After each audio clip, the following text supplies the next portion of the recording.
So, hello and welcome to the Paul Bunyan podcast. My name is Chris Orbis. I'm joined here with my friend Adam Berger, and we're just going to get right into it. We're going to start with the Michigan State Rutgers game.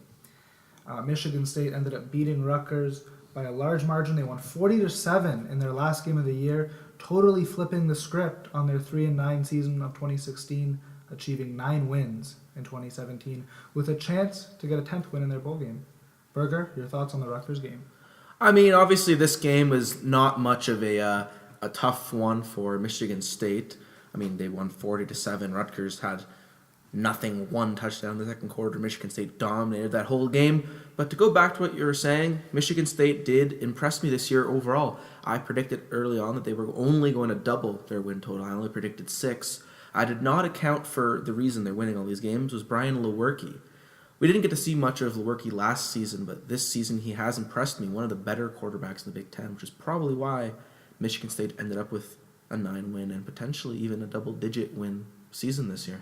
Yeah, they tripled their win total, and what you going back to Brian Lewerke, that's a great point, because it almost seems like Mark D'Antonio, all you need is a quarterback, and the rest will sort of figure it out. Last year, obviously, they had the quarterback carousel, and even last year they were able to beat Rutgers 49-0. So Rutgers, not that big of a win. It's more about the season as a whole, beating Rutgers, and it was almost sort of symbolic in the sense that they get to flip their record. Lewerke, though, this guy has been on fire for the Spartans. He's lost only 3 games this year. He's completed, 58.8% of his passes so far this year, and he's thrown for 17 touchdowns to only 7 interceptions, 10 more touchdowns than interceptions. But the biggest thing about Brian Lewerke, and this is what's really new for Mark D'Antonio, and really what sort of helped the offense come along this year, is what the kid does with his legs. He can run. His rushing yards this year are pretty unbelievable. Against Bowling Green, he had almost 70 yards rushing. Against Michigan, he had 61 yards rushing. And there's multiple games this year where he's actually led his team in rushing. And that's saying a lot when you have a guy like LJ Scott on your bench. 100%. I mean, Brian Lewerke, I think he's rushed for around 5 rushing touchdowns this year, which is incredibly an impressive feat. I mean, I think Lewerke's probably been the second best quarterback in the Big Ten. And because of that, he was able to lead a Michigan State team, which is still a pretty good quality overall. I wouldn't put them in a top class quality group overall, but Brian Lewerke does a good enough job to keep them in games, and that's really the most important thing you can ask in a quarterback is don't mess up. Which is Brian Lewerke really hasn't messed up much this year. In the games he did, unfortunately, Michigan State lost. Well, another thing about Michigan State and their turnaround this year has been their defense. I mean, really, they were 1 touchdown away from shutting out Rutgers. They held Michigan to 10 points. They really did a good job stopping Saquon Barkley this year. So I think their defense was almost just as big of a storyline this year as Brian Lewerke, and really maybe a little more important considering some of their low scores of their games, like Michigan 14-10. I think they beat Iowa 17-10. Some of those low-scoring games, you could almost argue the defense was more impressive than Brian Lewerke. And that was a unit that only returned like 2 or 3 starters. I don't really have much faith in Michigan's defense because any of the big games they played this year against Penn State, Ohio State, and Michigan, they all struggled. They had 200 yards against the Lions, 200 against the Buckeyes, almost 200 against Michigan. Their defense was not there in the big plays, and unless they can really get that group going at a higher rate, they don't know if they'll really be able to compete for the top. So MSU's defense, not a top unit? I would not say they're a top 10 unit. I mean, I think there's promise. They're young. There's room to grow. But in the games where it mattered this year, they just didn't come through. In the games where it mattered this year, you can talk about Notre Dame, you can talk about Michigan, you can talk about Ohio State, you can talk about Penn State. Against Penn State, Saquon Barkley had one of his lowest rushing outputs of the year. Michigan State's defense in the top 5 in rushing defense. Michigan, I know their offense isn't that great, but still 10 points is not a lot, especially considering Michigan had almost 3 quarters to make up that 4-point deficit, and they couldn't. And against Ohio State, yeah, nothing really I can say to defend that performance. You're right, that one was pretty bad. But I would say in most of the games where it's mattered, the defense has played to a level where at least you can trust them. They've played good, but they really haven't played great when it mattered the most. They didn't play good against Notre Dame. You could argue they played well against Michigan, but Michigan couldn't throw a touchdown for their life in that Well, what game. about Well, I Penn should say O'Korn was only throwing interceptions that game. Well, what about Penn State? Penn State, they played well. Penn State, They how many did they beat Michigan by this year? Quite a lot. And how did Saquon Barkley do? How many yards he put up? They put on a decent amount. Quite a lot. Yeah. So how Penn State has one of the most prolific offenses in the Big Ten. They get shut down. You can't say the defense there isn't good. I have said they're good. I'm not saying they're great. Right. One game is not enough to make a team great. All right, well, let's get on to the bigger game. The game, in fact. Michigan, another disappointing outing against the Buckeyes. And first off, I just want your thoughts on the game. Yeah, I mean, Michigan, I thought, played well when they started. I mean, this was Michigan's best start of the season. I'd say it was one of their better played games of the defense. Let me set the record straight before I go in there. I thought Michigan was going to lose this game from the beginning when I heard that John O'Korn was going to be our starting quarterback. He had thrown 1 touchdown to 5 interceptions. He has never looked good. He can barely make passes that, to me, should be pretty passable for a quarterback in college. Do you want to hear his QBR from that game? Sure. 15. 15, ladies and gentlemen. That's not good. I had no faith coming in. However, John O'Korn played incredible. I'd say he played his best game. He played well. He threw 1 interception to 1 touchdown. He threw for almost 200 yards. I'd say more than half of his passes were completed. He played well. The defense obviously played well up until a man named Dwayne Haskins came under center. Yeah, I mean, for a guy that hasn't played, Urban Meyer was smart. He played him a bit throughout the year, trying to, mitigate the surprise a little if he had to go in. But for a guy who doesn't play much to go in and play against Michigan's defense, which is hands down one of the best defenses in the country. I mean, 6 for 7, 94 yards, no interceptions. He didn't throw a touchdown either, but that's all you need, especially when you have someone like J.K. Dobbins who ran roughshod really all over the Michigan defense. Yeah. The Michigan defense, generally predicated on stopping the run, they dropped the ball. Yeah, Michigan's defense did not perform nearly as well near the end of the game. And I'd say in the first half, Michigan was dominant. The defense played well. O'Korn didn't turn the ball over. Second half came along, and the momentum was just lost there. The defense gave up some points on a quarterback they really should have been able to stop. Don Brown and that defense should not have a problem with Dwayne Haskins. They'd stopped Ohio State in the first half, but the second half they just couldn't do it. And it's that's kind of how the game went for that. They kind of blew it in the second half. The one thing about Dwayne Haskins that was really, really impressive is his third downs. Michigan got Dwayne Haskins into third and long a lot, and especially in a Don Brown defense where he likes to blitz. You get that offense backed up behind the sticks where you can basically pin your ears back to go after the quarterback. And Dwayne Haskins stood in there and made just about every hot read you can. He threw to the blitzes always. He got a lot of completions, and really, I'm not sure if J.T. Barrett could have done any better than Dwayne Haskins down the stretch, especially on third down. I thought Dwayne Haskins played better in that game than J.T. Barrett did. Now, J.T. Barrett did run for, I think, over 100 yards. No, 67 yards. 67 yards. But he did get a touchdown. But Dwayne Haskins played admirably well. What really cost Michigan was a lack, and this has been a problem all season for the Wolverines, was a lack of explosive plays, big plays, third down plays. Michigan couldn't stop Ohio State's today. They couldn't really get their own today. And really throughout the season, that's what's cost them. It's the players have not been able to make the plays. Most of that, of course, I do pin on the quarterback. I think Michigan has one of the most talented rosters, defensively, obviously, and offensively incredibly young and talented. I have a lot of faith in the offense. The quarterback position is the most important.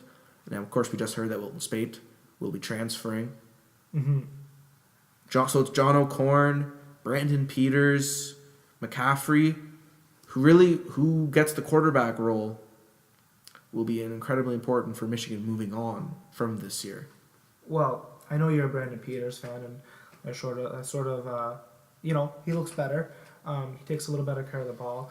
One thing I want to touch on, though, is for the second year in a row now, Jim Harbaugh's gone into the game. Michigan has looked great early, and they looked great early again today. In that game. And, they were up 14-0. And then again, 60 minutes goes by, the game's over, and Michigan's on the wrong end of the scoreboard. What's with the blown leads, especially when you have, great defense, and really Michigan, they generally have a decent run game. When it comes to running out the clock, that's not on your quarterback, that's on your running backs.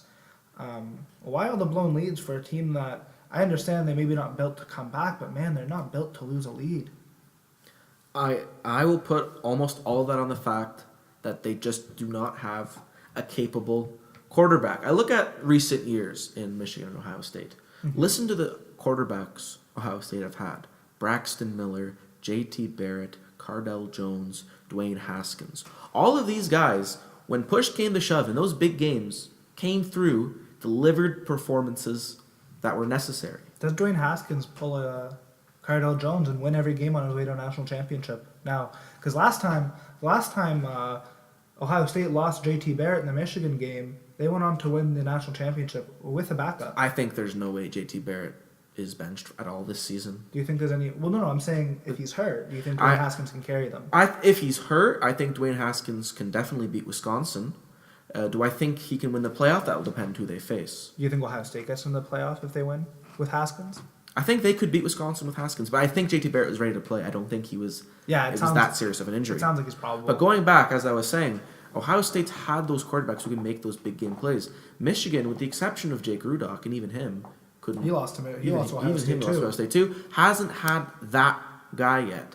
And the quarterback sets the tone for the team. He's the man out there. And if your quarterback consistently gets 3 and outs and throws interceptions and just can't make the play that they need, then that will hold the entire team back. And I think until Michigan gets that, they're going to continue to struggle. And Harbaugh, being an incredible QB coach that he is, Andrew Luck, Colin Kaepernick, needs to get something going. Otherwise, there might be problems in Ann Arbor. Well, that's what I was going to ask next is, what does it mean for Jim Harbaugh, who was brought to Michigan? Obviously, he's a Michigan man, former quarterback there, this and that. But you're right, Michigan struggled with quarterbacks. So when they brought Jim Harbaugh in, they weren't bringing in a defensive guy like Brady Hoke. They weren't bringing in some spread guy like Rich Rod. They were bringing in a former NFL quarterback to implement an NFL offense and get an NFL quarterback playing for the Wolverines. 3 years in, Harbaugh's had he's had Jake Rudock, Jake Rudock played well for Michigan. I definitely think he got better under Harbaugh. I don't want to say that he's totally Harbaugh's product. He spent 4 years at Iowa. But Jim Harbaugh hasn't been able to develop a quarterback or at least give us any tangible improvement at the quarterback position. You have Wilton Spade, who wasn't very good. His backup, John O'Corn, wasn't any better. And Brandon Peters it's too early to really tell what kind of quarterback he'll be. So 3 years in, Harbaugh has no quarterbacks to show for, no wins against Ohio State to show for, no conference titles, no division titles. What does this mean for the Harbaugh era in Michigan? I would not be worried about the Harbaugh era in Michigan. I look at the quarterbacks he said. Rudock and Spate were inherited by Harbaugh. They're not Harbaugh guys. O'Corn was a transfer.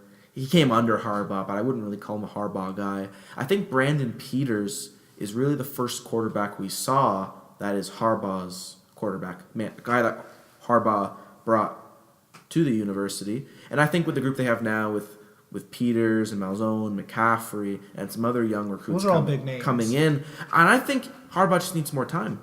He inherited quarterbacks that maybe deep down he didn't like. We'll never know.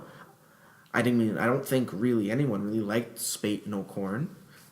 Harbaugh did defend them as any good coach would, but I think until we see what Harbaugh can do with the guys he's drafted, it's hard to say. So Harbaugh definitely still has time. I don't think there's any big worry in Ann Arbor as of yet. He's led them to 3 winning seasons, 2 10-win seasons, a bowl appearance, 2 one bowl, already won, maybe two.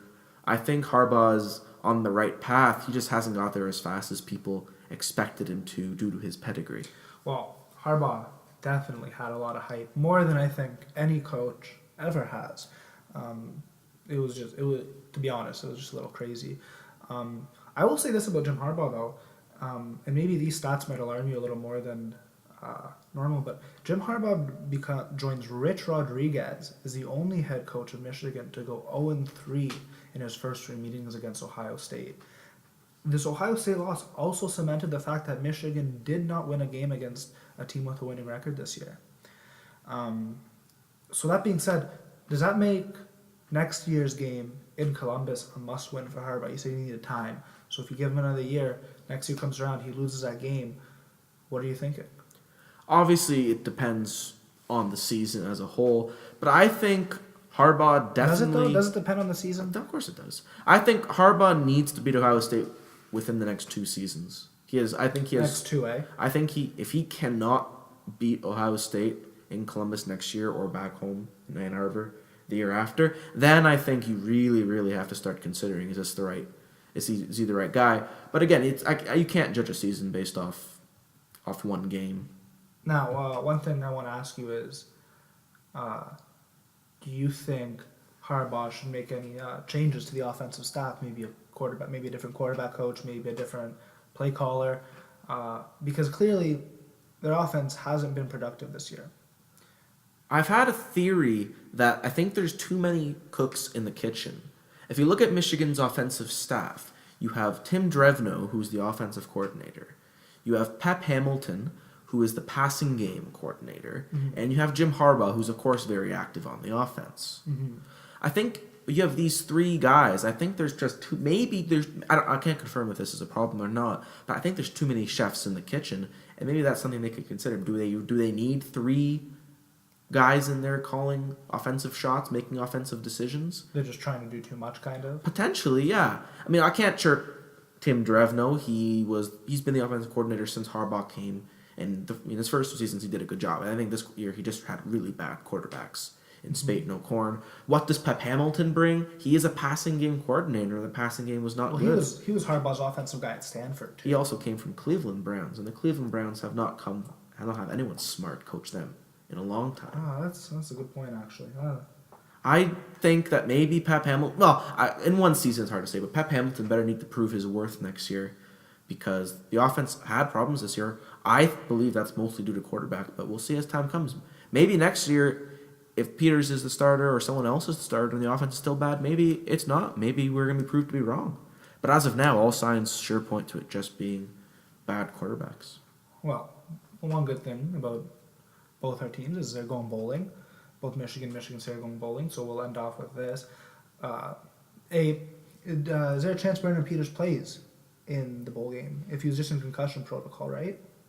So he'll probably play in the bowl game? I think if Brandon Peters is ready to go and healthy, he should be the starter.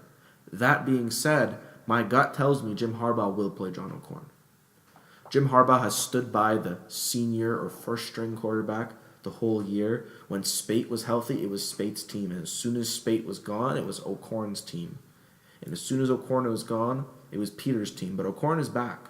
O'Korn is healthy. I think it'd be a little ridiculous to play a senior for a bowl game, especially when Brandon Peters has arguably been your best quarterback, at least in terms of the eye test. Oh. I think it'd be ridiculous to start a fifth-year senior over a guy that's going to come back for your team next year, especially when you consider this. The biggest thing about bowl games, especially when you get into those 6-6 teams and those teams that really should be in a bowl game, it's not so much about the game for those programs or the teams. It's about the 15 practices that come with a bowl game. The 15 practices that Michigan State didn't get last year are the ones that they get this year. So I think it'd be really, really dumb, quite frankly, to take those 15 practices, let John O'Korn, again, someone who's not going to be there next year, run with the first team offense in those 15 practices to get him ready for the game.